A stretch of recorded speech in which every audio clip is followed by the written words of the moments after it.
Welcome, everybody. This is Gaming Gaiden, the podcast that uncovers the side stories of the gaming world as well as the world of Japanese to English localization in video games. I'm Andrew, and right here is with me is Mike. Oh, it's good to be here. We're back, everybody, and we got Dan Shu here, everybody. Hi, how are you? How's it going? Good. Thanks for having me on. It is an absolute pleasure. It's great to finally talk to you.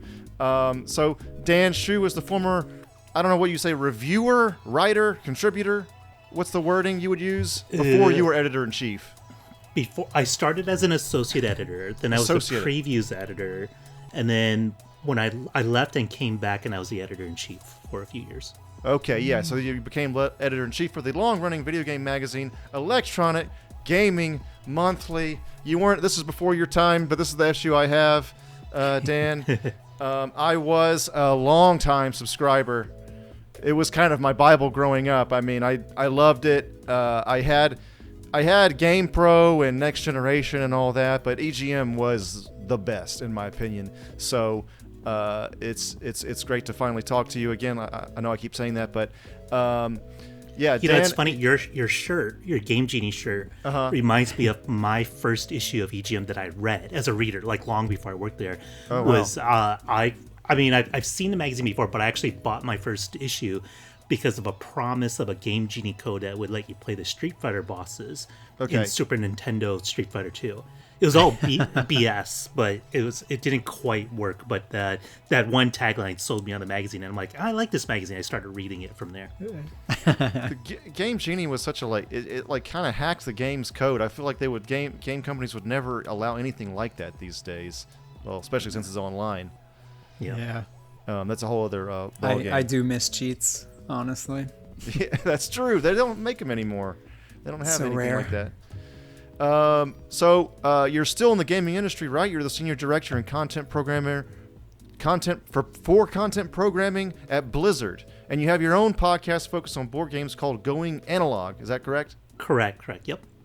That's awesome. So you're a podcaster as well. Yeah, on Going Analog, we have a podcast and we have a video show. That's like a quiz show where my wife and I will quiz industry people like content creators or designers and just add some board game trivia. But the idea is like it's not a full-time job for me. This is like Blizzard is my day job. But then so we do this on a side because it helps me scratch that content creation itch without doing anything that's a direct conflict of interest with my day job. That's cool. How'd you get started at EGM? Oh, let's see. So I was a reader for several years, and at the time, this is like mid-90s, I didn't know what I wanted to do out of college, and I was kind of lost and aimless. And then my significant other at the time said, well, why don't you just apply to companies you'd like to work for rather than trying to seek out like something that has to do with your degree, which was statistics. And then so I went and I'm like, I like video games, so I just sent my resume out to like 30 different video game companies and magazines and stuff like that. Most of it didn't go anywhere, and then I kind of forgot about it, and I just like, well, that was a dead end. But about 9 months later, I got a call from the then editorial director, Joe Funk, who talked to me and said, hey, I saw your cover letter. And you didn't know, like, there's nothing in my resume that said anything about, like, I should be a writer or I should be an editor of any sort. I just was like, I'll just do anything. But my cover letter actually caught his attention, and he liked my writing style just from the cover letter. And he said, I'd love for you to send in more samples to just, see how that goes. And if I didn't have caller ID, I would have thought this was some friend of mine pranking me. I was like, there's no way EGM just contacted me and wants me to be a writer. So I wrote up a few more. I don't even remember what I wrote up, but it was like some PlayStation 1 era games. I wrote up a preview. I wrote a few things, sent them in, and then they called back and said, hey, we'd like to come down to Chicago. I was living in Michigan at the time. And then they said, we want you to come down to Illinois for an in-person interview. And then I got the job from there. And then that was crazy. Just visiting the offices is like nothing I've ever seen before. And then I was just kind of on cloud nine that day, like after I left that office, because I'm like, I cannot believe how fortunate I am and what just happened that I'm going to get to work at this magazine. You had kind of grown up reading it as well, because it started what, in like '88 or something. It was. I think '89 was the first episode or issue, and then and then I was reading it. I didn't necessarily grow up reading it. Like when I was little younger, I would say like NES era, I was more like a Nintendo Power reader, and then I started reading EGM because a Game Genie code that they promised that would let you play the bosses in Street Fighter 2 on Super Nintendo. And then EGM would go on to make other promises regarding Street Fighter. Yeah. I mean, when I tried it, I'm like, oh, this is BS. But rather than be mad at the magazine, I discovered like this magazine is actually really awesome. And then then I started buying the issues, and then I kind of there's a period where every month I needed my EGM or Next Gen magazine, and then came the job later. Like it didn't even cross my mind I could possibly work at a place like this. Like that was like it was a foreign concept, and then so it was amazing when I actually got the job. You had kind of gotten your dream job pretty early on, you'd say? Yeah, I mean, I was in my 25 years old at the time. So I started in '96. So yeah, so somewhat fresh out of college, but not like right out of college. Like I wasn't a kid; I was still an adult, but pretty young in my career. Were you ever noticed as a celebrity of any kind from '90s nerds at the time? Yeah, once in a while. And that always surprised me because this is before we were doing videos on oneup.com and stuff. So once, like, we just have a tiny picture in a magazine, and once in a while I might get recognized. Especially if if I'm in a nerd friendly environment like an E3 or GameStop or something like that.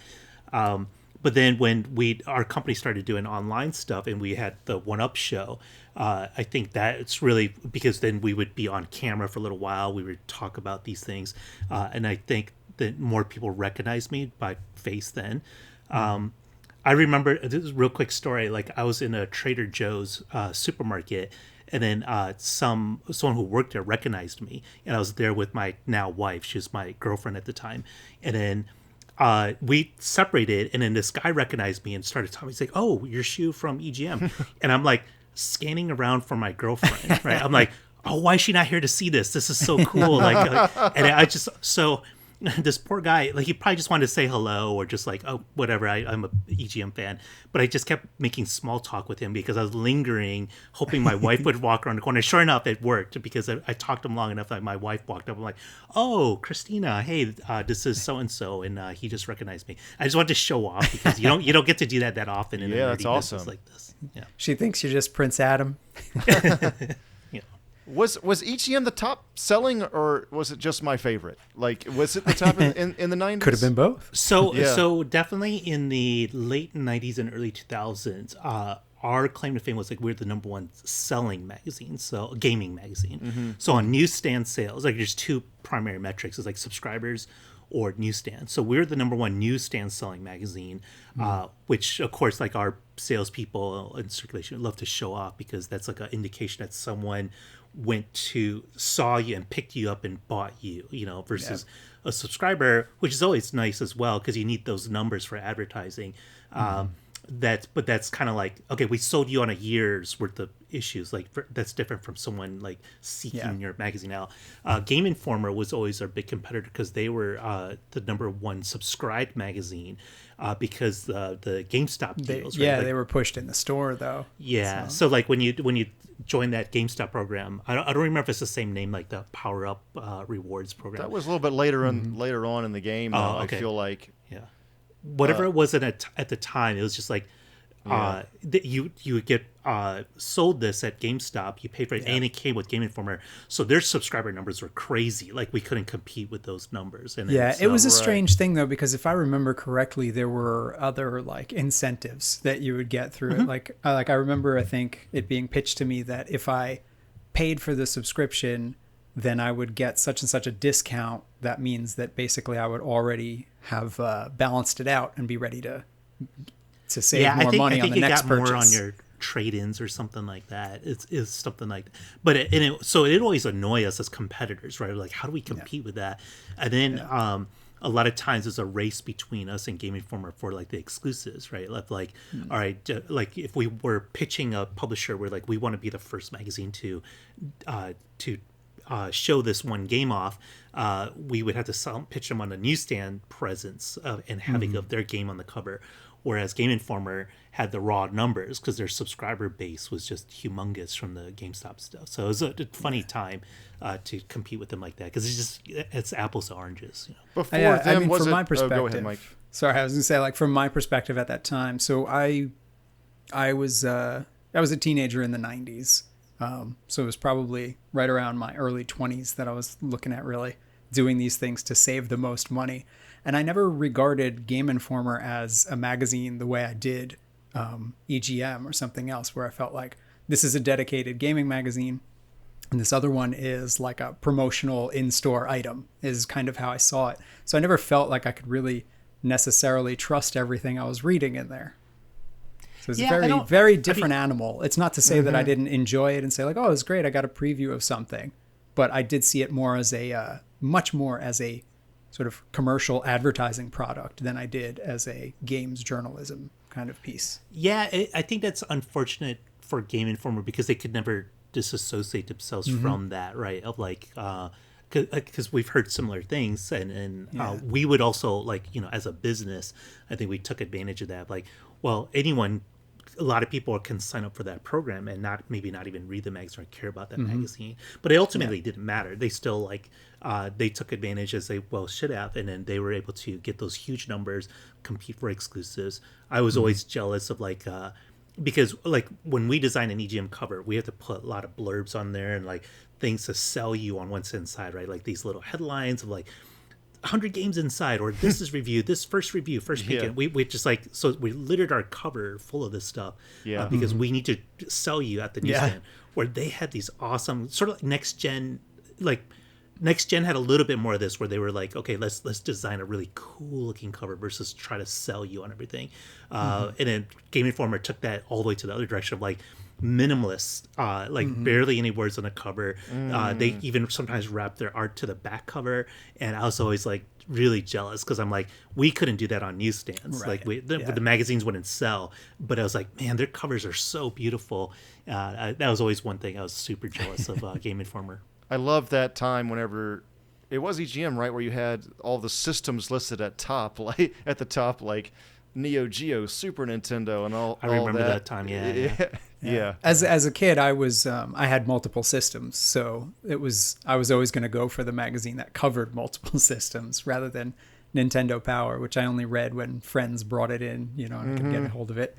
But again, Nintendo Power was a similar situation for me with Game Informer, where I was like, I don't know how much I can trust directly from the source. I need a third party arbiter here. Well, definitely. I don't know, because I feel like, I don't know, if I were a reader, I think I'd be more concerned about bias from the system magazine. The bad magazines are based on one platform, versus Game Informer, because I mean, sure, if GameStop does well, Game Informer does well, right? So, but they cover everything, right? So I'm like, would there be bias from Game Informer? Like, I wouldn't think so. I never thought so, because I'm like, they cover everything, and they, I think they like things equally, So I never saw that as like, oh, there's a potential source of bias. But I don't know. Well, I always felt the Yeah. bias was money. But that's just how I was always thinking, hey, it was the 90s and it was, high school. Of course, maybe I was right. Who knows? But yeah, I appreciated that EGM covered everything, and I always felt very comfortable with it. And I, of course, really enjoyed the review format. Yeah, Definitely. yeah. I love reading that magazine. It was like so fun to work for and be a part of. Was GamePro like the DC to your Marvel? Well, I think it depends on the era, because maybe in the 90s it was a little bit more. GamePro, I think, would be like our competitor, but they always felt like they skewed a little younger. And I think it's because of their style, right? The way they talk to readers, more cartoony avatars for all the editors and things like that. So it felt like that. And then, so we're like, okay, at that time, one of the when I was brought in, and other writers like Sean Smith and Crispin Boyer we brought in at the time of like they wanted to kind of age up the magazine a little bit. They're like, our readers are growing older, so we wanted to not write like we did in the early '90s, and then so that's why my cover letter, I guess, caught their attention. So they're trying to age up the magazine a little bit. Next Gen, I think I considered it kind of a competitor just because they were very like cool. Like they never had a big readership, but they were just like slickly produced, very well written, even more adult than EGM was. And so I'm like, Definitely. that was like I thought of them as like a top tier magazine. It definitely, I can remember like the feel of the paper stock and stuff from the Yeah, newsstand yeah. I editions have the when first I'd hit issue. up Barnes and Noble. I have the first issue somewhere around here that I bought at the time. It's one of the few magazines I kept forever. I think it's because it was the first one ever. It was literally issue 1. It has Virtua Fighter on the front with talking about the upcoming System Wars or something, I think. That sounds familiar. Yeah. Yeah. And then later when the GameStop Game Informer numbers started to explode, then we consider them a competitor. But yeah, I think Game Pro, Next Gen, and Game Informer are the ones that come to mind as like I think those are our nemesis that we were always up against. What was the first game you reviewed officially for EGM? Do you remember? I think it was actually I ghost wrote Panzer Dragoon 2, I want to say. It was before Saga. And then this was like I was brand new, and I don't remember the circumstances, but they're like, hey, there was an emergency, and they're like, we need someone who's going to have some time to play this and write it. And then so I actually ghost wrote that for another reviewer. But that was like the first thing I got to play and actually write in the magazine. And that would be like for a long RPG. No, it wasn't an RPG. It wasn't. Saga. No, That's more those- like the shooter. So this Only was like Saga 20, was an RPG. was 20 hours or so, probably. Well, it was weird because it took me no time. Like I beat it really quickly. Okay. The first game was like 45 minutes to an hour. Oh yeah, it's like an arcade experience. Yeah. Yeah, and so that was one of the criticism I had at the time. Like this was over in no time. So I was like, "It's cool." I'm a big Panzer Dragoon fan, but it just like looking at it as a reviewer, I'm like, you have to think a little bit more critically and talk about like make sure you express to the readers like the pros and cons. And I remember at the time thinking like, this game is really short. Like it took me no time to get through it. I had some friends come over to my place a couple years ago, and I have a Saturn that I bought off of eBay, and they're my age, and they look at the Saturn and they're like, "What is that?" And I was like, "It's a Sega Saturn." And they were like, "What is that?" It seems like there's a lot of people that have no idea what the Sega Saturn was. They thought it was PlayStation 1 versus N64. Sega took a break because everybody remembers Dreamcast. But it's just, I don't know. You'd be surprised how many people don't know about the Saturn, I think. It's weird, but it wasn't too popular, but I loved it because of X-Men versus Street Fighter. Yeah. Well, I remember at the time, like first, it's all marketing, right? And how you got the word out and the hype. And they had that kind of almost secret launch. Like Dreamcast, I think they were like, we learned our lesson. Dreamcast was and no they're like- secret. yeah, it was like $99.99, right? Yep. Like the Yeah. It's September thinking. 9, 1999. They had a huge campaign. They're like, we learned our lessons, and they had like build up towards one launch date. And it was like the coverage in the magazines and the advertising and the billboards, they're just like all in. Where the Saturn was just kind of a soft secret launch. And like it appeared one day in retail and people were like, whoa, I didn't even know this thing was coming out. So that really doomed it from the start. They just didn't get their act together in terms of marketing that thing. And it was launching at $100 more than the PlayStation 1. Oh, was it? Yeah, I don't remember that. But Yeah. and it is also like, it's PlayStation 1 graphics were so crude. I think even at the time I kind of didn't quite get the buzz for the graphics. It's just like crude low polygon count stuff. It is so nice to hear. Like I honestly, Battle Arena Toshinden and I all that. did not like 3D graphics I thought until those the games were kind of Dreamcast. ugly, but it was also like it felt like new technology, right? It's like 3D graphics running on CD, and then Sega Saturn, its strength was in 2D graphics, which that's is kind of the end of that era, right? So you had those like the Guardian Heroes, the Street Fighter, the Capcom fighting games and stuff, Yeah. but it was like at that time we seen a lot of those. It wasn't like the previous systems were terrible at 2D. It was just slightly better at 2D, where PlayStation was now exploring this new territory and going really 3D, and I think that hurt the Saturn as well. I mean, I Yeah, remember they were fully going in for 2D on the Saturn. I remember reading somewhere that they had to go back and do some redesign, and that's why the CPU architecture ended up being somewhat cumbersome is maybe the right word here, because they were trying to retrofit it to be a 3D system as well, realizing that this is where they were going to have to go. But I do remember being very just like, those graphics look terrible. I want to see better 2D graphics, please. I wasn't done with this.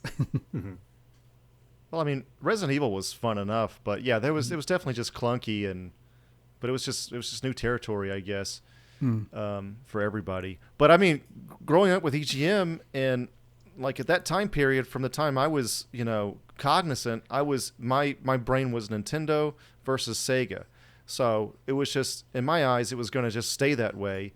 And then when PlayStation comes out, it was like, okay, everybody's on board, I guess. Everybody's on board, I guess. We're all jumping to Sony. I didn't know how to take it as a 10-year-old at the time. I think it's marketing again. I think it makes such a difference, that brand and that image that Sony portrayed. It's like, this is a grown-up system, right? So like people who grew up with Nintendo and Sega, who are like, oh, this is like something that's acceptable as an adult to have in your home. There were more modernized graphics, more grown-up games that didn't look for the most part, didn't look as childish and as cartoony. At least the games that they would show off on their advertising, because you're looking at Tekken and Madden and games like that, a Tomb Raider, stuff that looked more sophisticated than the Marios and Sonics. And so they just, in their campaign, there's like, you are not ready and all that stuff. And yeah, that's it just felt more grown up at the time, and I think that they captured a market that was ready for this. Are you Red E? It was a Red E. I remember that. What was the last game you reviewed before you left EGM? Ooh, I don't remember actually. I remember the last issue I worked on. Because I framed it, and it was one of the Gears of Wars, whatever would have been the Gears of War in 2008. But I don't remember the last review. I think that was that's a good question. I should know. I'm not sure. Yeah, I'm just wondering. Just getting the bookends there. And you still maintain your relationship with former EGM coworkers? Yeah. So like a couple of them, like when I got married, my wedding party, or like Sean Baby, Michael Donahoe, Crispin Boyer, were all like EGM alums, right? And we've kept in touch. We had like over quarantine, over COVID, we had like a little reunion where we talked. And it's weird too, because there's different eras of EGM. Like when I was working there in the 90s, when we all moved to California, it was almost like a new crew, a new staff. So I was like, oh, there's like my 90s EGM friends, and then there's my 2000s EGM friends, and some of them I continue to work with afterward too in various other places.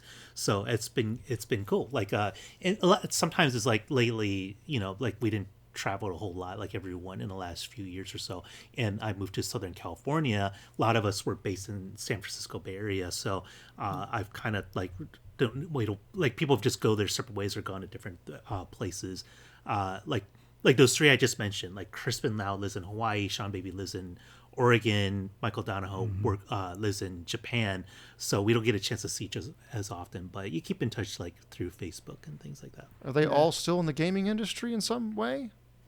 No, a lot of them are not. Some are definitely, like there's people like Mark McDonald and John Riccardi in the game industry. the Jennifer Sao, who's our managing editor, she's not in the gaming industry anymore. But some of the like a lot of people have worked at different gaming companies along the way, but very few of them are actually in like journalism or publishing now. Okay. I can't really think of any right now actually that's like actively in journalism or editorial. Okay. All right, man. Those are all names I grew up with. So, Wait, I should say Sean Baby is doing editorial work. He still does comedic writing through his site 1900 Hot Dog, and it's really awesome and funny stuff. But it's not strictly video games. Okay, that's cool. And Ziff Davis owned EGM, right? But then they own IGN now. I don't know about today. So Ziff Davis bought EGM from Sendai Media. Okay. So that was privately owned by Steve Harris, and then sold it to Ziff Davis, and then Ziff Davis was still the owner when I left, and then it went through a lot of changes. There's like different ownerships, and it moved around. Then they, at some point, OneUp.com got killed off. Everything got absorbed into IGN, and then I think it's sold again. But I'm not sure what's going on with Ziff Davis Media these days. For me, I never got into IGN too much. To me, Kotaku has the most EGM feel to me for some reason, just on a gut level. But I guess there's no connection there, right? No, not to Kotaku, but I think I kind of know what you mean. It's kind of like a little bit more. I don't know. I want to say like a little bit more grassroots, or has kind of a feel of like them being in touch with the average gamer. I think that because it's a blog and they generally write more casually and in shorter chunks, I think that works in a different way from a lot of other things. Yeah, I think they're very gutsy. Formal. Kotaku takes a lot of chances, and they're generally, when I think of Kotaku, I think of a site that's like not afraid to like either push buttons or go against the grain or call people out. And I think there's a little bit of that in EGM. That's one of the reasons I loved EGM so much, was that they were never beholden to the advertisers or to publishers or anything like that. Yeah, it's grassroots. It's a little adult, but still very fun. IGN and Giant Bomb, they're fine. I don't want to shit on them, but it's a little bit different from my taste, I guess. Do you have any funny memories at the office in Chicago, was it? Or when you moved to California, any EGM memories? Yeah, so you're talking about a bunch of people who are all roughly the same age. We're allowed to be immature because we're in a fun industry, right? Where it's not a stuffy accountant's office or something like that. So we're having fun. We're playing video games. We're talking about video games. So then that's why a lot of us are still friends, is because you bond over stuff like that. Like I've always been fortunate, even after I left EGM and going on to either other gaming outlets or gaming places, like I'm just surrounded by nerds, right? So you always have someone to talk with, if it's not video games or board games or nerdy movies or sci-fi, fantasy, whatever. You're just surrounded by like-minded people. So that's awesome. But you also, like, in the 90s especially, like we were, like I said, I was like mid-20s, and then you just get silly sometimes, like you're just like messing around. Sometimes you're working long hours, you're at the office all the time, so you're constantly screwing around, like you're like either pranking people or weird things just start developing and becoming part of our culture. Like one of the times, like I came in on a late night on a weekend or something like that. It was like, had to do some work. You're working all kinds of weird hours because the deadlines are deadlines. And then I saw Crispin Boyer staring at my desk, and I'm like, what is he doing? And then he saw me and then quickly ran away. And then he was admiring his work because he turned everything in my desk upside down, right? This is like Jim and Dwight in The Office, like Jim pranking Dwight. He just like turned everything upside down. He's just sitting there admiring it, and had no idea I was about to walk in and caught him doing that. So silly things like that, or where our office was in the suburbs of Chicago. Like there was constantly like I don't remember. I guess they call them brownouts, where not quite a blackout, but the power would just go out in the middle of the day. Like nothing to do with weather. Like the weather's perfectly fine. The weather or the power will go out. And then I guess I don't really know what a brownout is or why it's called a brownout, but it's just everything shut down. So like, okay, no one could work. The lights are out other than emergency lights. And so I don't know how this happened, but we developed a game called Decapitato. And it became such a part of us. We started talking about it in a magazine, and to this day, readers will mention Decapitato I think I as remember a thing this. they remember. It's so weird. Like, why would we talk about it, first of all, in the magazine? Why would readers, like, kind of hang on to this thing that we did in the offices? But it's like this, not like a Frisbee, like those ringed discs that would fly much farther than Frisbees. Yeah. It's like rubber, but it's, like, still really hard. We were at this just long hallway between offices in our building, and the emergency lights are like one end all the way at the other end and right in the middle. And then so there'd be like 2 or 3 of us at one end, 2 or 3 of us at the other end, and we would just whip this thing as hard as possible down the hallway. But because the lights were out, you'd see it leave one group because it's lit, and then it would just be dark and you wouldn't see it at all. And then you'd see it briefly when it hit the middle lights in the middle of this long hallway, and then it would disappear again. And then all of a sudden, like, so if you're at the other end, the receiving end of this flying disc, it's appearing in the light at the last second. So like, it's like you had to duck for your life. You didn't know where it was coming. It's like out of the darkness, like just a foot away from you. All of a sudden, this comes at you at full speed. That sounds like prime material for some ray tracing mods. Yeah. So it was just like this stupid thing where we were trying to hurt each other. We're just whipping this thing, and then we gave it a name because it felt like you're going to get decapitated. And it's like Decapitato, and we start screaming this thing. And every time the power went out, we would just go play this thing, and it's like super dangerous. And we're all like screaming because they're just like 3 people all of a sudden like, you're screaming and you're ducking because this disc is flying right at your head or right at your eyes. So that's like one of a billion different things that's gone on in that office before. You were in the suburbs of Chicago. That's interesting. I didn't know that. Yeah, we weren't in a city. We were based on Lombard, Illinois. Okay. Wow. Wait, is that near what is it? Hamburger University? Do you know the McDonald's I thing? don't know. That doesn't sound familiar. Okay. Yeah. All right, Mike. Yeah, I think you got the next one, man. So let's go into this a little before you start work with EGM, which is 96. Is that right? Yeah. Okay. So leading up to that, what kind of games did you play before you had to play them professionally? It was funny because, and this could have derailed my entire career. I grew up a console gamer, so this is like in television days. I would have these different phases. Like in television, NES, I was super into, but there was also a period in between those two where I was super into my Commodore 64, and that was like my favorite thing ever. And then after NES, Super Nintendo days, I started shifting to PC gaming. So I was like really at the time like Master of Orion and Civilization and Doom, Quake, things like that. Yeah. And then so when I went to EGM, there's a lot of good stuff happening in those days. Yeah, I loved PC games.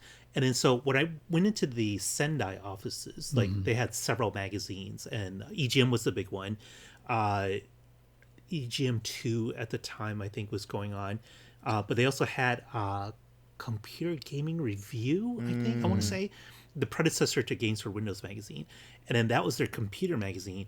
And during the interview, I actually kind of hinted, I like, that was the actual magazine I wanted to work on. But EGM was the big one. That was a star. But I was like, I played more PC games than console games at that time. So I'm like, that would be more fun. Like I read that magazine as well, and I wanted to work there. And then so I kept hinting. I'm like, but I didn't want to mess things up. It's this interview. I'm like, oh, I don't want this job. I want this other job. Thank God I didn't mess it up too badly, because EGM went on. It's like did so many great things for my career. It became really fun. I then went back to being a console gamer. And played console games for so long after that. So it like things worked out, and I was like really lucky that they didn't pick up on these cues for me that I'd rather work at CGR. At that time, the PC gaming, there was a time period where PC gaming was miles ahead of console gaming too, right? I think just my taste at the time, I like the strategy stuff, like Okay. real-time strategies Yeah. or turn-based strategy. Those are just the kind of games I played. You tend to see those on PC. Yeah, For the, sure. The control method, of course, is a major factor there. Trying to control. We saw later adaptations of strategy games showing up on consoles, and it was always a little awkward to use the controller when it's something adapted from keyboard and mouse. Yeah. Continues. It even continues to this day with shooters. You know, obviously, it's far more accurate to use a mouse, but I'd much rather sit on my couch with a controller I and know. miss my shots. Exactly. Yeah, I'm not that serious. Yeah, I'm sorry. I've never been a very competitive gamer in that regard. So I'd like to go back to a review that I picked out that you wrote from some time Oh, ago. I like whenever people there's some Twitter accounts that will pull out old reviews too, and I'm always like, I don't want to see my writing from back then. You know, like I think every writer goes through this. There's always a period of time where like you improve, you constantly improve, and you get better, and you develop this, and it's like, man, I don't want to read my writing from when I was in my 20s. But Of course, go, I mean, go hey, for it. right? Like I'm glad that I grew up in a time before the internet. For the most part, there exists nothing of my existence prior to a certain point. Yeah. But there is some stuff of yours from the Internet Archive. I found this. This is the October 97 issue from your review of Parappa the Rapper, which is one of my absolute favorite games. And you say here, I guarantee you that by the end of the year, Parappa will be as common a household name as Mario or Sonic. Oh, that didn't happen, huh? It didn't. And so I'd like to talk about why that is, because I do think he's wonderful. And I understand, you know, okay, Mario and Sonic, there's a bit of hyperbole there. But why do you think? Why didn't it work out? Well, again, I go back to marketing. Like, I think the longer I'm in this business, the more I realize how important marketing is, right? Because like that, Parappa's not a character to invest in for a company, right? There's like it's like this very specific game, super charming, super cute. I love that game, and there's potential for all of that, but it wasn't a franchise or a brand that Sony was going to build off of. So like what's going to happen there, right? So you can have the greatest game in the world, but if you're like, okay, this is not something, some executives somewhere have to decide, like, this is something we're going to invest in. We're going to put out products and toy lines and things like that. It had its niche, but it just wasn't, it wasn't going to be a mainstream wide appeal kind of thing. Yeah, it's just so interesting to look at these early days of the PlayStation, because it felt like they were really sort of experimental. They were willing to try everything and anything, because there was no history attached to Sony. It was just like, look, we need games, put some stuff out. And of course, I remember the first time I played Parappa, I was like, I can't deal with this. This is so frustrating, because even on a CRT back in the days before input lag, I felt like it wasn't registering. And you mentioned in your review that the cheap level was particularly difficult. And yes, I would agree with that. Absolutely. But once I got past that, I started to really appreciate the game and the charm for it, and can just enjoy the music. Part of the reason it was still the 90s, right? It just wasn't a platformer. That's got to be a big reason why it didn't get as big as Sonic or Mario.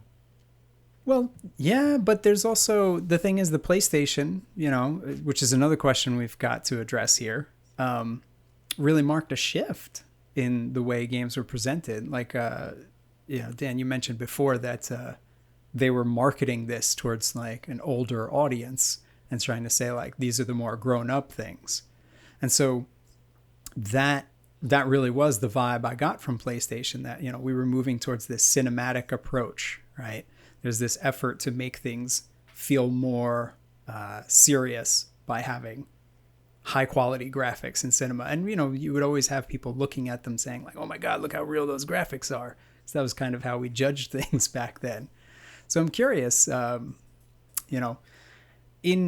the gaming sort of quest to achieve legitimacy for the video games as a medium, what do you feel has been beneficial with that from Sony, sort of engaging with an older audience and pushing towards more mature, in quotes, of course, styles and themes? Yeah, I mean, I think really maybe what's kind of helped video gaming become more mainstream is just all of us aging up, right? It went from something like you played as a kid. It was like a hobby most of our parents, our older generations, didn't understand, didn't comprehend, didn't really get into. It's an expensive hobby that they may or may not have supported. But now it's like, okay, well, we as kids who grew up with video games have grown up. We have spending power, we have jobs, and we're okay. Like, okay, yeah, I'm okay playing a game as a grown man. And if I had kids, I'd be okay with them because I understand it, right? It's like, you remember there are times where it's like, oh, it's a waste of time, or it's bad for your eyes, or it's like the devil's machine. I don't know, whatever people used to complain about back in the day. Yeah. But now it's like, it's not a foreign concept or a foreign form of media for us. So it's like, okay, yeah, we and it's like, it's ubiquitous. It's in our phones. It's in our web browsers. It's like everywhere. So you can't almost escape it. And you see it on TV commercials, like famous people, like athletes or movie stars are playing video games. You've seen movies turned into video games. And like now there are college programs around becoming a video game maker, right? Of teaching you design courses or programming courses.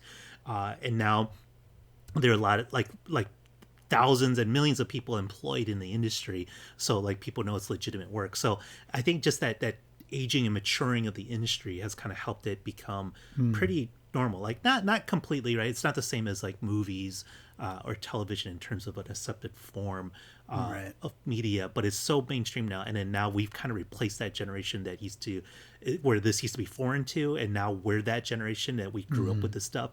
Then that was only a matter of time where it's just like, yeah. And I remember, I think I wrote something about this in the 90s as like, there will be a few years where this won't be a problem, like this perception of video games either being a waste of time or just being for kids. I'm like, we're gonna all grow out of it, like as we become parents and grandparents. Yeah. Oh, that's good. I was thinking about this idea. I've been thinking about this a lot because I've seen it through the years, and I think that we do see some issues here within the gaming community, and I say that in a very broad sense because I think that a lot of times people who are in their own little niche within video games think that their niche is gaming and they don't show enough regard for others as gaming. Like I would say, I don't think a lot of Candy Crush players would consider themselves gamers, but I am pretty sure most Candy Crush players spend more time playing games than I do. And I would have always considered myself a gamer. Of course, I'm a little busy these days, but but yeah, I think that it's just been such an interesting thing to see shift. Sorry, what were you saying? Yeah, I was going to say, like, even like using Candy Crush as an example, like what mobile gaming's done to kind of broaden the stuff. Like even like my mom would never in a million years would pick up a console controller or know what to do with one. But their mobile games were some like light kind of PC, like browser flash based games that she would try out. So it's like it's even reached like her generation now, and they're okay with that. I think it's like nowadays, like maybe being a streamer is probably the weird thing for like the older audiences, where like everyone's like, okay, now we're used to video games, but like I didn't grow up with streaming, right? So like now like the older generation, like, or the adult generation might be like, streaming is a really weird concept. Like, what? This is a job? You can make money doing this?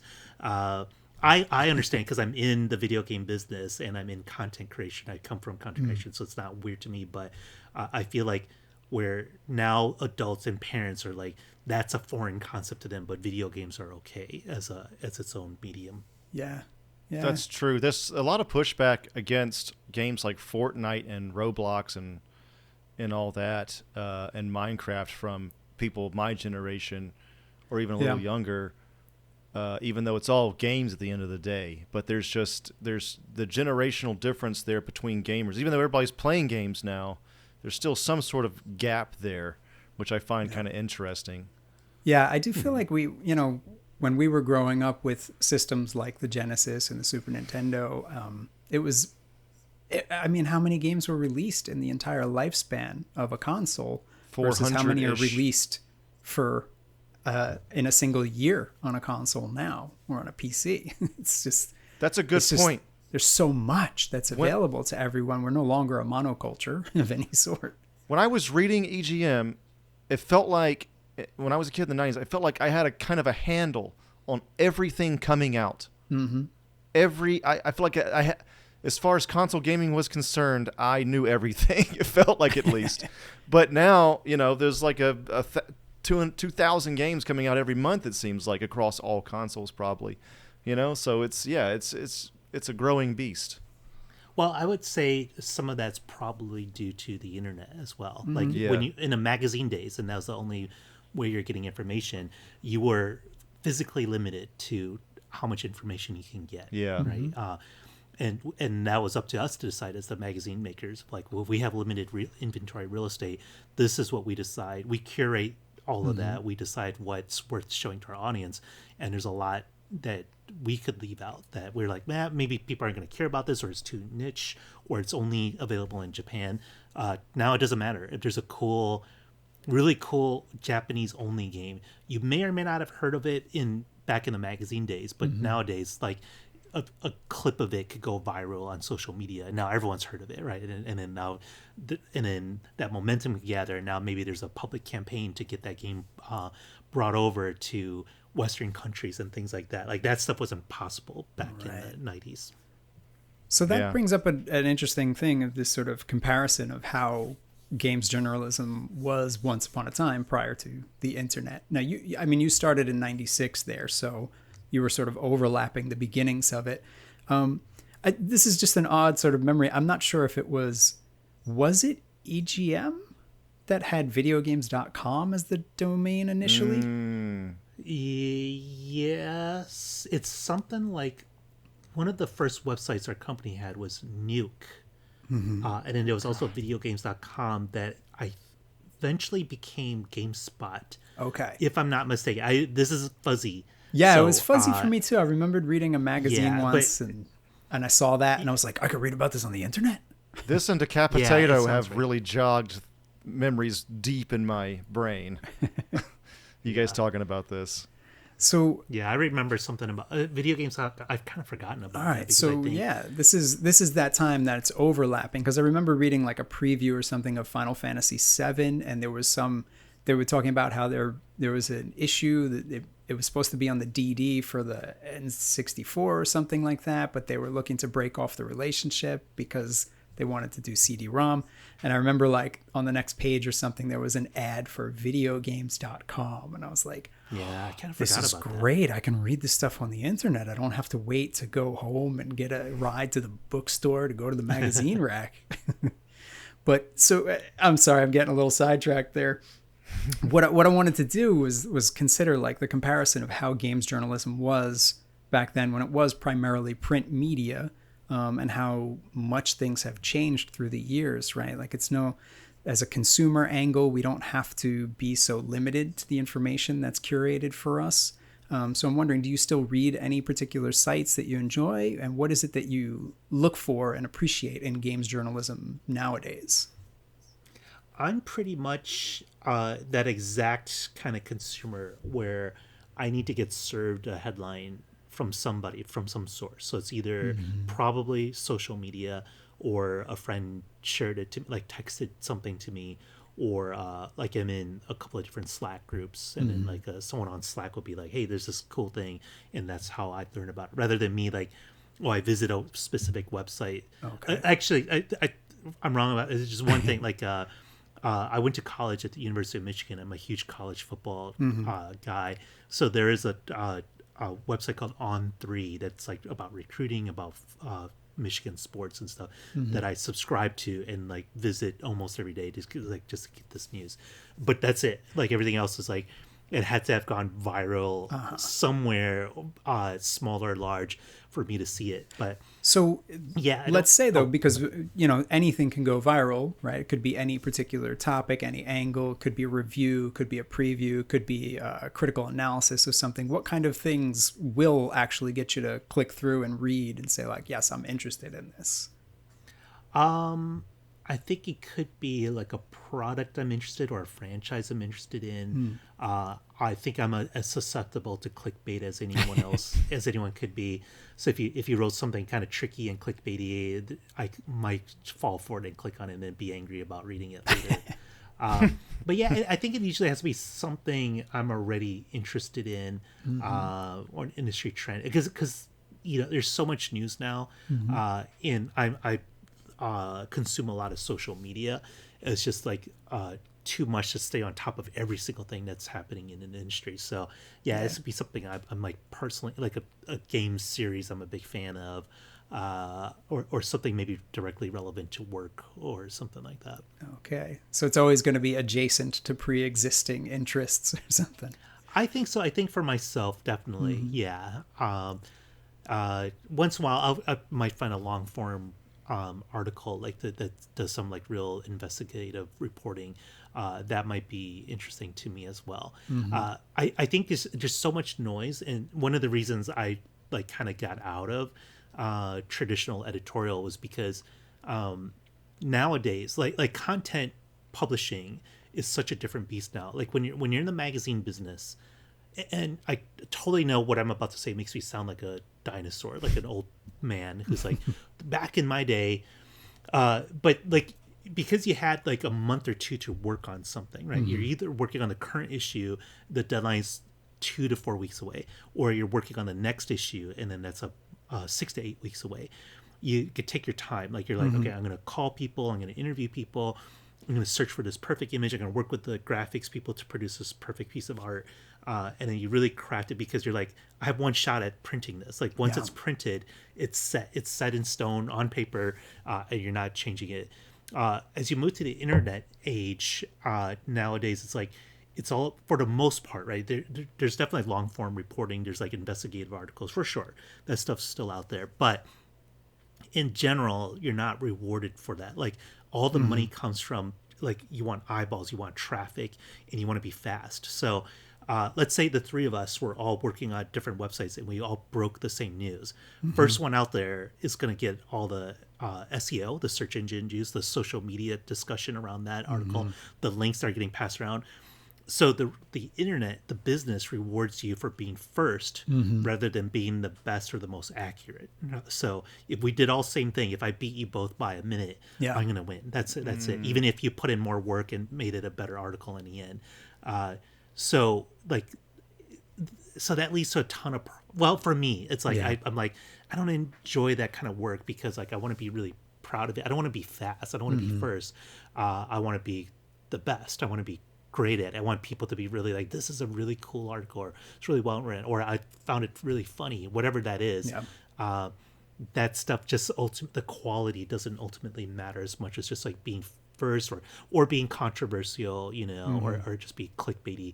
Like, you have to play this game to game the internet, to better your business, and then it's hard, and then like, it doesn't make internet, these clicks don't make a lot of money, and then so the like writers and outlets don't make a lot of money, so it's just sort of like you're always chasing this traffic, and it's harder and harder, and you need more of it to make the same amount of money. So it just wasn't a business I enjoyed as much. Yeah, it's a big shift. It definitely is. Yeah, it's almost like the trying to be first means you're willing to put some rough draft without having fully verified information. No, I like literally like I put out my first draft before you two in that example. Maybe I have some facts wrong, or I didn't check with everybody, or fact check everything, or talk to all the different sources. It doesn't matter. I'll still beat you both, right? If you did all that great work, what you're supposed to do, I'm still going to ultimately win, because now people are going to be sharing my story on social media. Google's going to find my story first, and all that momentum starts building upon itself. Right. So for you to overcome that would take a lot more. And then there's also things like paid media to get it out to more eyeballs on social media. There's paid search, and then there's all these technology tricks to get your story bumped up there, and meta keywords. There's like all kinds of stuff that you have to take into consideration to build this business, and it's a business. And I just, because I came from the day of like, just put together something really awesome and really cool. That's the kind of work that I really enjoyed and loved about working on a magazine. It felt more like a passion project at times at EGM compared to the later days.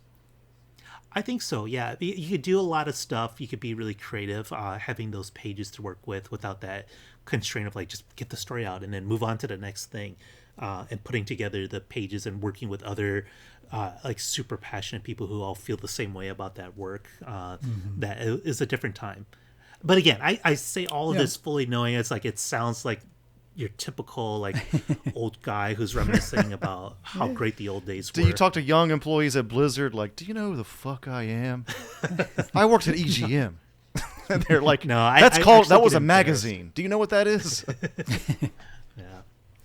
No, I get embarrassed once in a while. Like I'll run into, because I'm in a video game business, so there's going to be a higher percentage of people who have read EGM at some point. So I get that once in a while, and I'm always a little embarrassed about it because I'm like, so what? I'm not anyone special. Like I didn't make that magazine. I'm not responsible. A lot of people made that magazine great. I was just like one small part of it, and then I don't like that success attributed to me. And also, it's like it doesn't matter because I'm like I want to be judged for my work now, not what I did 15 years ago. I understand. Yep. Do you think there was something special about 90s gaming? Because like when you look back, in 1990, the NES was out. And by the year 2000, the PlayStation 2 was out. So we had this like, as kids, we had this like front row seat to kind of the rise of gaming. And do you think it was that or more than that? Or what are your thoughts? Like, was there something special or are we just nostalgic? I think it's too broad a question, right? Because you could say, I could point to something like arcade gaming. I don't know if you two are old enough to enjoy that. Oh yeah, definitely. That's where I started. Yeah. Okay. Yeah. So you remember being a kid, and it was magical because it is an event, right? Like it's like my dad's going to take me to the arcade, or my mom's going to the laundromat, and they had 2 arcade machines in there. I'm going to spend 2 hours just playing games. We all have access, especially as an adult. Like after this, I'm gonna go play Call of Duty with my friends, and it's just like I could do that. I'm an adult, I could control that. But as a kid, you're limited, right? You're like, I need money from a source. I still think the quarter is the most valuable form of currency. Yeah, that's true. But you're like, that's true. Someone has to pay for this, or if I'm buying games, like someone has to take me to stores. So all those things were really special when you're younger, and then you can't download games. You have to go. Like I remember going to Toys R Us, and you just see like this aisle of like rows and rows of these little placards that you just like, oh, you see the box art and you maybe get a little blurb, but you're like, I don't know what this game is. I can't look it up. There's no Google search, and you're just like, this box art looks cool. This name sounds cool. I want this game. So I think there's a kind of that limited knowledge that you have where you don't get bombarded. Like right now, like with Metacritic, with like the social media discussions, with so many websites making recommendations, like it's kind of easy to kind of parse what you should play from the noise, right? Like Stray, this indie game about playing a cat just came out, and I wanted to play it, but that's like hype that's been built up around it, and other reviewers talking about it, and video and trailers coming out. So all of that comes together to kind of build up my anticipation, and like, I want to buy this game, I want to get this game.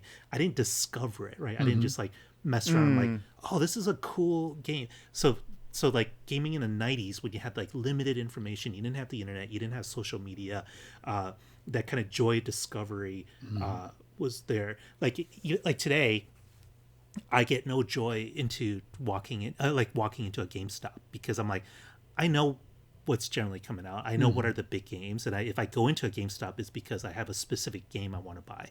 I mean, I'm not walking into any GameStop, so I don't even know what I'm talking about. But you kind of know what's going on there. But there was an age where you didn't know, like you didn't have the internet again, so you're reading game magazines, but you're just like, you'll walk in and be like, what is all this stuff? Like I've never heard of this, or I didn't know there was a sequel to this game. Yeah. And so that sense of wonderment and this discovery was, for me, it's like a big thing. You know, part of it was being younger, but part of it is just having that limited information. And then there was like a time where like, okay, everything's like, either single player or couch multiplayer at most. So there was also that age of like to me, like Mario Party today isn't as exciting as it was when it first came out. It's like, this is awesome. There's like 4 of us can sit together and play these games together, and you have those kind of fun times. So I do think it's a kind of different era. But at the same time, if you ask me if I trade it, I'm like, no, I'd rather have the graphics and fidelity of games today, and the advancements in technology, online play, like seamless online play from your home. It's like fantastic and awesome. I love all that stuff too. It's just different. It's funny you mentioned the Toys R Us thing. So I would like to go on a little anecdote here about the pangs of ignorance in those days. So yeah, one of those things was, let's go to Toys R Us. Let's, I'm going to get a game, right? In this case, I mean, I was probably about 10 or 11 years old at the time. Only money I really had was coming from birthday, Christmas, that kind of thing. So what little money I had, I was like, I want to go to Toys R Us. Take me to Toys R Us. I'm going to go check out the games. I want to buy something. So I go down the line and I'm seeing some stuff that looks good. I got 3 games. Now, I didn't know anything about any of these games except for one of them prior to this. So I get all 3 games home. First Do you one. remember what games they were? First one I pop in is the game that I know about. And the funny thing is, it's where we get our name. It was Ninja Gaiden. Right? So I was so excited because I had played this game in the arcade. I used to go to Nathan's with my father. He'd give me $5 worth of quarters, and I felt like the richest man in the world as I walked all around trying all the different games. And I thought Ninja Gaiden was really badass, You were out there fighting Jason as a ninja, flipping over things. And I get this game, and I pop it in, and I'm like, that cinematic's pretty cool. And then I started the first level, and I was like, what is this? This is nothing like the arcade game. And then I kept playing, and it was insanely difficult, and I was just like, I just got robbed. I thought I knew what this game was, and it's not that at all. Then I was like, all right, Godzilla. I know Godzilla. I love Godzilla. I used to watch Godzilla movies with my father. Okay, I pop in the Godzilla game. Oh God, that was a terrible game. I don't even know what to tell you. It's just like the way Godzilla moved and jumped across the screen as like a single stationary unit, basically. It just haunts me to this day. And then the last game I tried was Fester's Quest. It was a terrible, terrible game. You got some stinkers, man. Yeah, and that was it. That was the day. That was the day when I had spent like my whole year's budget on 3 games. And I was like, from now on, I'm going to have to beg, borrow, and steal to get hold of video game magazines to know in advance, like if something's worth my time and money. Right. And do you remember when like video stores would start renting out video games? Yeah. Like, that was a game changer because then you could start testing out games, or you're just paying a couple bucks to rent them for the night. Oh, rentals were great. Rent, of course, I didn't know until I was an adult that companies like Konami were screwing us over by making them more difficult than the American version because of the rental market. Oh, I did not know that, actually. Yeah. I didn't know that either. Contra Hardcore, that game is brutally difficult on the American version, the Genesis version. Usually the Japanese side was more difficult. Yeah, that used to be the case. I remember my local video store. I rented Spider-Man Maximum Carnage, I think it was called. I think it was a red cartridge. Yes. And yes. I brought it home, played it, and then I went back like not even a half hour later. I'm like, can I switch this out for something else, please? I barely played it. It's terrible. It's awful. And then luckily they were nice enough to just let me get another game instead. Oh, that's nice. I was telling him I have kind of an opposite story from Mike, where because of EGM and other gaming magazines, I had heard about a little game called Castlevania Symphony of the Night. And I feel like your casual gamer at that time, especially, didn't know about this, what would soon be an all-time classic. And my friend was like, you got to help me with my Christmas list, because we're like 11, 12, maybe. And I was like, already got it ready, brother. I had already written his. That was just the kind of kid I was. And that was on there, and like he was a Command and Conquer guy. He loved Armored Core. He was kind of a strategy guy. He wasn't a Metroidvania guy at all. He wasn't even a platformer guy. He begrudgingly watched me play Mario, I think. And then, he was like, I got to thank you. That was like the best game of all time. He loved Symphony of the Night. So, I don't know. That for some reason, your story jogged that memory for me. There are two games that come to mind that I feel like I've underrated. One I've overrated and one I underrated. And then Symphony of the Night is one of them. And I think, I want to say I gave it a 9 or 8.5 out of 10, something like that. Because we're just at this sort of era where we're like we're proud of being like tough on our reviews, right? We're really tough. We're very, very strict, where we don't give out 10s unless it's like perfect. And we kind of realize there's a fault there, because we're like, well, no game's really perfect. Like even the best games of all time, like you could probably find a fault. And so we rarely gave out 10s. And then Symphony of the Night was like, that was one of the best games ever, and I probably should have rated it a 10 in hindsight. And then the other one I feel like I criminally underrated was Advance Wars, the first Advance Wars for Game Boy Advance. And I think, if I recall, I gave it a 6.5 out of 10, because I'm like, it feels very rock, paper, scissors-ish. And then I don't know why it didn't hook me. And then in subsequent years, I got more and more, and then I became a big fan, and I was just like, what was I thinking? Like, I love this series. I played every one since. I played knockoff Advance Wars, and I just like, I love this series, and I'm like, I don't know what was going through my head at the time. Is the Switch one good? We didn't get it yet, did we? Is it out yet? It's been pushed back. Switch one. It was supposed to release at the Switch. time of at the time that it would have coincided with the beginnings of Russia and Ukraine. So I think they decided to push it back. Yeah. Oh man, I didn't know about that. Okay. Yeah. Oh man. I played that first one on the GBA, and I think I reached a point where I felt like I didn't have enough room for error, and I just wasn't going to be good enough to win any more battles, so I stopped. But I really liked what I did play. I just felt like I didn't have enough room to make a mistake, and I had to quit. There's a point in our when we were working at EGM, I think it was Game Boy Advance or maybe DS. I don't remember, but we would have like the local games. But we're working like, because it's a turn-based game. It's like, all right, like let's just play, like you and I might play a multiplayer game. So I remember playing with some of my coworkers, and we had to be close enough that we're like our machines could talk to each other, but then we would just like, okay, I'll work a little bit, look over, like, oh, it's my turn, and then take my turn real quick, and then we would play a lot of that's cool. Advanced Wars that way. Yeah, that like some of the best time, because I always thought like maybe there's some bias in our reviews because we had access to other people who could play games like us and who are discovering the games at the same time as us. So like some of our all-time favorite games, like Tetris Attack, Advance Wars, I think was up there. Soul Calibur series and a lot of fighting games. I remember that. Yeah. And in Halo 1, we had some of the best times.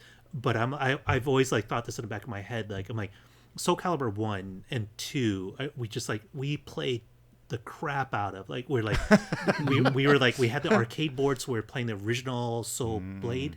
And then when Soul Calibur, it was like Soul Calibur's graphics were like way better. My God, yeah. Like the frame rate was way up, and we just could not wait. Namco came by to do a preview for us, and we're like, oh, like we would do anything to keep this because we were just so in love with the game. And when it finally came out, just now, we organized office tournaments. We had this. I made up this ladder system of like, here are the top 10 players, because all the different magazines would play. It wasn't just EGM, so we would like, who's the number one player, and then for you to move up the ranking, you'd have to like, the person below them could challenge that person to bump them once a day. So we made all these like crazy rules, but we all kind of leveled up in skill with the game together. And then so similarly, like Halo 1, this is pre-internet days, and the only way to play that more than, you could play 4-player split screen, or you could play 16-player by LAN, like putting on a LAN for Xboxes. It was amazing. That's not something most people could do, right? 4 TVs, 4 Xboxes, all networked, and then 16 controllers and all that stuff.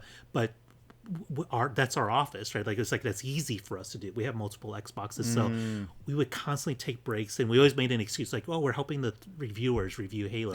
And we would just like on deadline, we'll like take a 2-hour break and just play not like Halo 1 a ton, and it's so having access to like friends and people who are playing a game at your level, so everyone's kind of like somewhat equally skilled. I always felt like we probably like liked a lot of those games more than maybe if I were just sitting at home where I was like a normal person working outside of the magazine business. Yeah, it's funny you mentioned those Halo, are such good times because I got an Xbox because I was in Japan at the time. I went to the Tokyo Game Show 2001, and they showed Jet Set Radio Future, and I was like, well, you guys have already, that's it. You won me over. You're the next Dreamcast. I'm in. So I got You're the next Dreamcast. I got that. And I was like, I'll get something else too. And I had heard Halo was good, and I played the campaign, and I was like, oh man, it's kind of whatever. But then months and months later, I worked it out with my neighbors. We had my room. I was in a 2-family house. It was split down the middle. So I had from my bedroom, I learned how to make the LAN cables, and I made a 100-foot LAN cable going from my bedroom to their bedroom. And I would have 3 guys come up to join me in my room as be one team, and then 4 guys would go over there, and we'd have our matches at another house. Yeah, a separate house. At another house. That's amazing. And then come down Wow. to shoot the breeze afterwards. And I'll tell you, we had those were some of the best multiplayer gaming days I've ever had. And I remember when Halo 2 came out, and I was just like, this internet thing is boring. I want to play on the couch. Yeah, Halo 2, I remember, is like simultaneously awesome that you could play this online without that setup. Yeah. But it didn't have the same magic of like like guerrilla, like putting this stuff together, getting in the same room, and everyone's like within earshot. Like LAN gaming's different. It just didn't compare. It doesn't compare to me today. Even I just don't really. I would rather play that Halo setup than I would like to play anything now. Yeah. My number one experience with that was that same friend that I gave the recommendation to. We went through this huge Command and Conquer Red Alert phase, and we had the link cable for the PS1, and we would have the 2 TVs and everything, had the mouse for the PlayStation, and we would say it would have a treaty. We built our base for 3 hours or more, and then finally attack, because most of the fun was like building the base, and then finally doing the attack. And the attack, like, my friend was always better at those kind of games, and I would always lose. But man, that was a huge part of my childhood, was that Command and Conquer Red Alert, man. So good. I have a similar story for Warcraft 2. This is on PC. Crispin, the aforementioned Crispin Boyer, my good friend from EGM, I was like, I want to show you Warcraft 2. And I didn't think about it at the time that we should have just played co-op. So I played Versus, and then so I was kind of, we're doing this through this service called Duango, which is like a dial-up connection, simulated a LAN kind of thing. And we're playing, so I was just like, I'll just build up my base and take my time. And then eventually I'm like, he was doing the same thing. Like, it was his first time playing. And then I'm like, all right, I've like gathered this huge army. I'm like ready to attack. And so I just, like, without warning, I just like marched in, like ballistas and troops and horse, everything. And then it was just ran over his base, because he was just building. He did not build an army at all. And then he was so pissed, and he was just like chatting, like swearing, just like a cat was like just stampeding over this keyboard, just nonsense. And I thought it was funny. I didn't realize how angry he was. He was just like, he just spent all his time building. He didn't really understand what we were doing, and I didn't give him any warning. And then that kind of ruined real-time strategy games for him. See, that's the beauty of a fighting game. You see the same exact thing happen, but it usually is all done within like 2 to 3 minutes. Yeah. Yeah, that's true. Oh man, I had like one session where we played Descent. I think again on the link cable for literally 12 hours straight or something. We walked out of our room because I heard the music for days. But anyway, let's jump ahead to our next question. Did you? We have a lot of Japanese to English localizers, translators on this podcast. I know that's not your field, but did you ever have any kind of localization kind of issues or anything like that pop up while working Previewing at Japanese EGM? versions, etc. Yeah, anything like that? So I think there's a few things. Like once in a while, I remember our former editor in chief at Semrad. He went to probably Tokyo Game Show, I'm guessing, and came back. He flew back and had all these like different flyers. Again, it's pre-internet, right? So he's just like brochures and flyers and things. And our local office in Illinois didn't have anyone who could translate it. Nothing we could look up. There's no Google Translate. So we're writing up stuff for the magazine previews based on our best guess of what's going on based on some limited screenshots.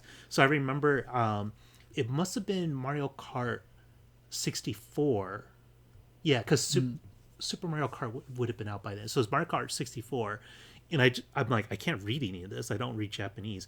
And I think I had 3 or 4 screenshots. So we would scan those screenshots, put them in a magazine, and then so they're blurry, they're scans, they're not original screenshots. But this is like, a lot of coverage back in those days is just like, where can you get it? And like, look, we'll scan this thing, or we'll grab this thing, or it's a photo of a television somewhere that we could like, here's our peak, or here's what we got. We're going to share it with you, the reader, right? Like, because the readers don't have access to this stuff.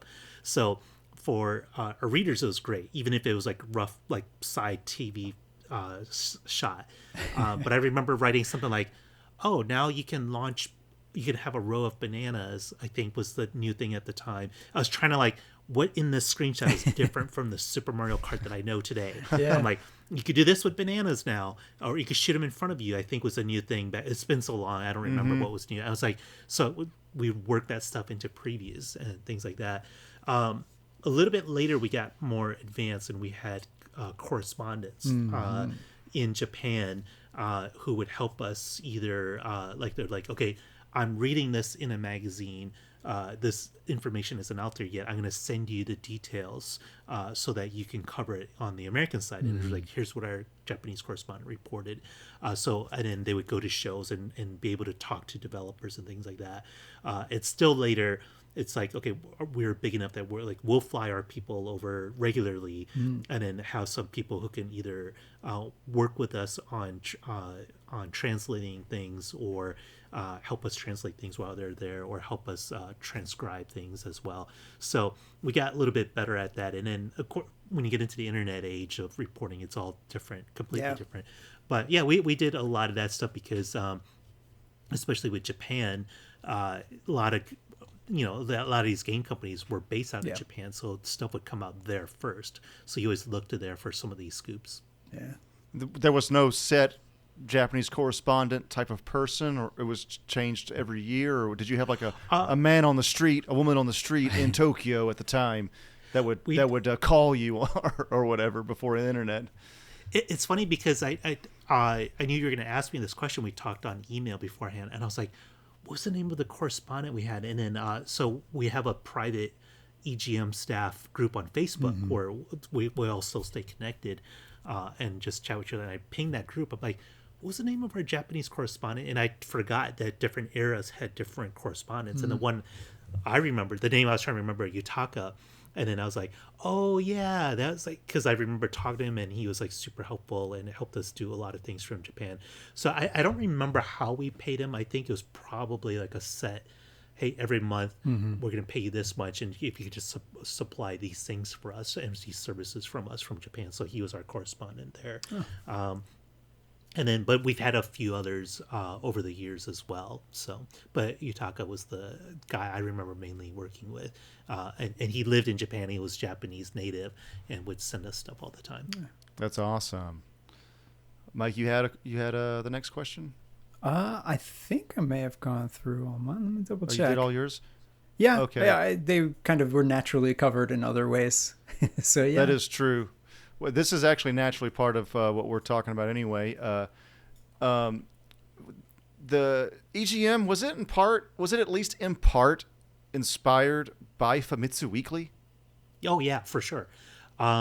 like the review crew took inspiration from there. The character Sushi X was taken. I forgot who was the Famitsu equivalent. It was like a hamburger or a cowboy. It was some sort of like something very American. So we EGM. This is before I was right. Take any credit for it, but like the review crew format of like the original EGM was like 4 people each gave a score. The score was very prominent, like in the background of the box that the review was in, but faded but very visible. You could see the 4 scores right away. All that stuff was directly influenced by Famitsu. Yeah. That's awesome. Quick question about that, because I mean, obviously the time investment to complete a game is really something, and then to look at the review that you're writing is 3 or 4 sentences sometimes. Like there's usually the one that's a longer review, and then the other 3 are short. Were you expected to complete a game in order to write those reviews, or could you spend say 10 hours or 5 hours or whatever it may be? So we've gone through different sort of philosophies on this. So like older EGM, all those review blurs were the same size. Okay. And then I think it was our editor-in-chief John Davison who had this idea of like, because they're all too short, right? They're all sharing this one column worth of real estate. And then so I think he had the idea of like, what if you made one reviewer more in-depth and then 3 more reviews to react off of that? Eventually we switched it over from 4 to 3 because to what we're talking about here, it was just so much work for people to play through one game to just write a quick blurb. And we're like, okay, if we went from 4 reviewers to 3, some readers are not going to be happy, but they're generally getting a multi-reviewer perspective on this game. 3 is not a whole lot different than 4, and it saves us that much amount of work, right? That's like, what a 25% time saved or 33% time saved or something, right? So that's one person didn't have to spend hours per week working. And then we didn't really have, like, when I started there wasn't necessarily a set rule on it, but it's generally understood you should beat the game and play all the modes.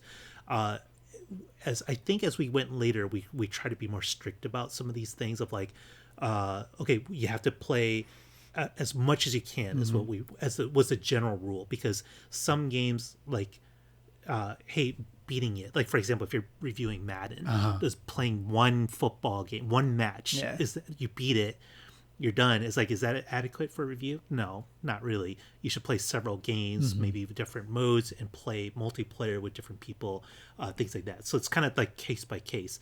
A story-driven game whose ending matters you should try to complete it. But realistically, I'm not going to tell you that we finished every game in that category, because it's just too much. It's just, as an adult looking back, I'd say like, my God, that's so much to expect. Like, what do you do? You play Xenogears for 90 hours to write 3 sentences? Well, some people do, right? So I think the main reviewer, they had more onus on them to see it through, and the secondary and the third reviewer also, like, okay, they're more reactionary to the main reviewer to provide a different perspective. So we didn't care as much. And it's also like it's very it's such a gray area, because like if you take a game like Grand Theft Auto 3 or a later Grand Theft Auto, what does completing it mean? Does it mean like you just go straight through the storyline? That's not a great way to play Grand Theft Auto. Like, no side missions, no collectibles, nothing else, right? So do you just do that? Well, technically maybe I beat it, but then you didn't get the full experience. Or do you like, I'm gonna just do all these things and do all the stunts and do side missions and side story stuff? So we basically kind of left it up to the reviewer to like, you're responsible for this score, you're putting it out there. Your score will have impact on the business, on another company, on designers, so you make sure that when you put that score down that you could back it up, right? And but there are definitely times where like you have so much work to do that you're going to start taking little shortcuts here and there of like, okay, I played 80% of this. I'm like, it's not going to really change. The story doesn't really impact anything. There's not much story there. Like, I got the gist of the game. I'm comfortable putting a score down or putting my review down in that case. Yeah, it's definitely something these days I look at so differently, as an adult with very limited time, to just say like, what an insane labor issue this is. How many hours have to go in for such a small end product? you know? Yeah, and then times for us times 3 or 4 for the number of people involved in that. It was a ton of work. That was like fun. The best part of that work, and also the worst part of that work. Yeah. Yeah, nowadays I'm like, it's fine. You could play an hour and give me an impression. I don't really care. Oh man, I think that's something Tim Rogers talked about as well. He's like, well, I'm not going to play the whole thing a lot of the time. He said that at one point. I think anyway. Don't judge me. Could be wrong. Anyway, where do you see the gaming industry headed? More VR, more cozy games, more of all the above, probably. You know, I feel like I say this every other year, but I feel like mobile gaming is going to take over, and it still surprises me how well consoles sell today. Like PlayStation 5 success is amazing to me, because if you would have asked me a few years ago, the mobile games will take over. And it does make up such a huge part of the market, and it reaches so many different people in a wider group than consoles do. So, I've been thinking this for a long time. I'm like, mobile is going to kill the traditional sort of console or AAA gaming market. It hasn't happened, so what do I know? I don't think VR will really take over, but I think I do think more approachable or accessible social games will help a little bit. And the reason I say that is because I pay attention to the board gaming industry a lot too. That's another big hobby of mine, as you can see in the background here. But I feel like there's something there in terms of like, okay, we've all retreated into our screens, whether it's like spending a lot of time on your phone or on social media or playing games, and then it's like the board game business has been really healthy in the past few years. I think, pandemic aside, I was gonna say. but people are. It feels like people are like desiring that like social in-person social activities, like reconnecting, whether it's with your family of like, hey, it's game night, let's all sit around, let's play a board game. Now mom, dad, kids can all play something together without the other distractions. Like everyone has to be off their phones because you're doing something together, right? So the board game industry has been doing really, really well because of that. So I feel like there must probably be some knock-on effect with video games too, of like, there might be more reasons people want to connect with each other for more social experiences that they've been missing after a few years here. All right. Yeah. I only have 2 more questions. One I think can be answered pretty quickly. Do you have a favorite game of all time? Mine's probably Street Fighter 2 or the Street Fighter series. I know that's a cheat, but and Mortal Kombat maybe. Anyway, fighting games. Do you have a top one in the top position? So I think if I just had to answer flatly and just pick one, the easy answer for me would be Super Mario Brothers 3. Okay. I spent so much time in there. It's like legendary to me. I would still play it today. I love it more than all the other Marios. I think that's the easy answer for me. But it's also like, I mean, that's what it should be. I mean, it should be an easy answer for you if you feel that you would still sit down and play it today. That's cheap answer, I guess, because it's also like, man, like at its height, like a Street Fighter 2 was like nothing else, and I was so into it. Or Soul Calibur 1 and 2 days, BioShock and games like that. Like there's some like great memories playing all these games, at different points in my life. So but yeah, like Super Mario 3 I think is the one that comes to mind immediately, of like this it's almost like a safe choice, because I'm like yeah, that one's a great one. Mike, do you have an all-time top? I'm not sure. There's no question. It's Street Fighter 2. Street Fighter 2, yeah. Okay. I used to play Street Fighter 1 in the arcades and go to Nathan's with my dad. That's right. Get a chili dog and then go hit up the arcade. And when Street Fighter 2 came along, that's it. It's still here for me. It's still here. Oh, yeah. I'm playing it on Capcom Collection lately also. Woo! Puzzle Fighter is so good. Anyway, last one, and this might have been made public somewhere online along the way. Even though I'm a huge fan of EGM and always have been, I might have missed this news somewhere on the internet. But I'm going to ask anyway. Who was Sushi X? So, I'd never reveal who Sushi X is. I like the mystery. And other people have talked about this, and there is some information out there if you want to find it. I've always kind of vowed, I'm never going to be a part of revealing that, because I like that to this day.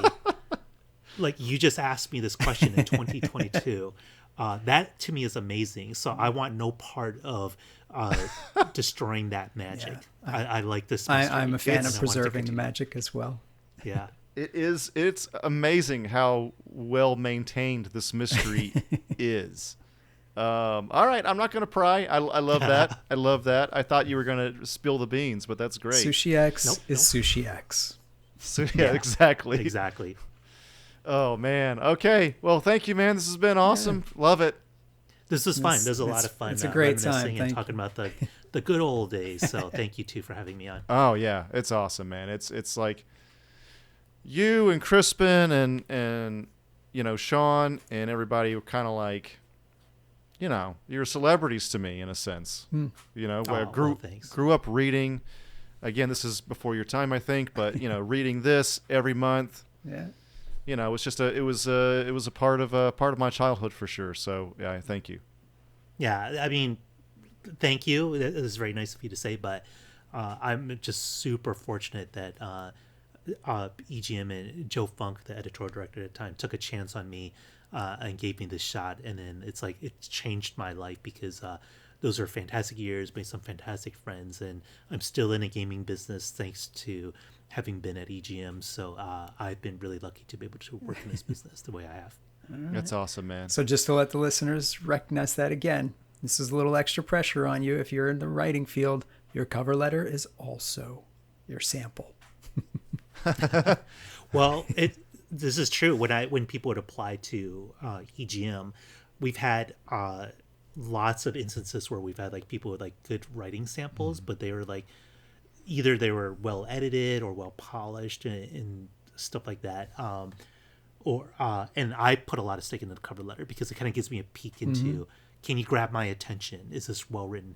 And I've always said, some people criticize me for this. I'm like, if I find one misspelling or one error in your cover letter, it's instantly in the trash, because I'm like, that's the best thing you'll ever write for me, right? You're like, it should be super careful, scrutinize this, probably ask 10 people to help you proofread this if you want the job. And if it's sloppy, then what's your day-to-day writing going to be like? So that's true. That's awesome. All right, I guess that's it. All right. So all right. Well, thanks again. Thank you so much. Thanks for joining, man. It's been a great time. And if you like listening to this, please subscribe to us on YouTube or Spotify or Apple Music or all the above. That would be great. We also have a Patreon. It's at patreon.com/gaminggaiden. And our main our main goals for this is that Mike wants a Mister. Yeah, we're going to start small here, I would really like a Mister, small. A little FPGA. That would be really fun to play with. I have a CRT that I haven't really been able to use, so I think a Mister would be great with its accurate timings and all that. Yeah, this is our goal for season 1. If we could just get a Patreon goal to where we can just buy this stuff without dipping into our own budget, that would be great. If you could support our noble cause. And my goal is for years I've been wanting a Neo Geo CDZ. And I want the cartridge as well, but but anyway, the thing is, Neo Geo emulates perfectly, generally speaking, and it's an expensive console, especially after the pandemic. It's gotten even more expensive. So again, these are kind of ultimately frivolous things, but if you want to donate, that's where the money's gonna go. Just being honest with you, we're once gamers. You get past that, I could put it towards groceries, yeah.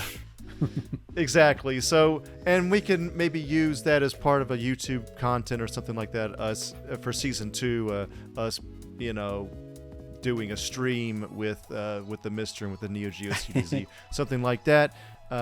So yeah, huge SNK fan. Been all my life. Love Mortal Kombat and Street Fighter as well. Love fighting games. Mike does as well. Oh yeah. So that's the reason for that, and that is it for me. I'll see you guys later. All right, same from me, and look forward to our next one. Thanks.